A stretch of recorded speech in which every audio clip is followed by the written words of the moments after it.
Hyderabad Indira park వద్ద village organiser assistant ఉద్యోగులు మహాధర్నా నిర్వహించారు.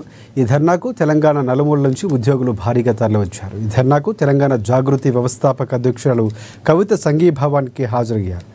ఇక ఎన్నికల సమయంలో కాంగ్రెస్ ప్రభుత్వం ఇచ్చిన హామీని వెంటనే అమలు చేయాలని కోరారు. ఉద్యోగుల న్యాయ పోరాటానికి తాము ఎల్లప్పుడూ మద్దతుగా ఉంటామని కవిత హామీ ఇచ్చారు. ఉద్యోగుల సమస్యలు పరిష్కారమయ్యే వరకు తమ మద్దతు కొనసాగుతుందని కవిత స్పష్టం చేశారు. 20,000 కోట్ల రుణాలు 64 లక్షల మంది ఆడబిడ్డలకు ఇచ్చుకోగలిగినామంటే అది కేవలం మీ వల్ల సాధ్యమైందని చెప్పి ఈ సందర్భంగా నేను తెలియజేస్తా ఉన్నా. 20,000 కోట్లు తెలంగాణ ఆడబిడ్డల చేతులలో ఉంటే ఏమైతుంది?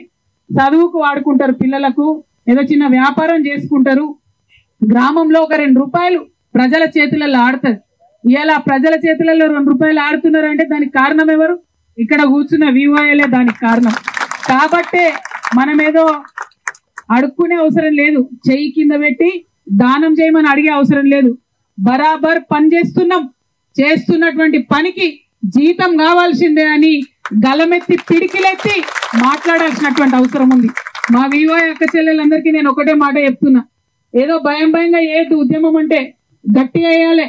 అవసరమైతే మేము పని బంద్ పెడతాం, ఏం చేస్తారో చేయమని అడుగుదాం. ఎందుకు ఈ మాట చెప్తున్నా అంటే 64 లక్షల మంది ఆడబిడ్డలు వాళ్లకు మీరు లేకపోతే, మీరు అనుసంధానం చేయకపోతే నడుస్తుందా ప్రభుత్వం?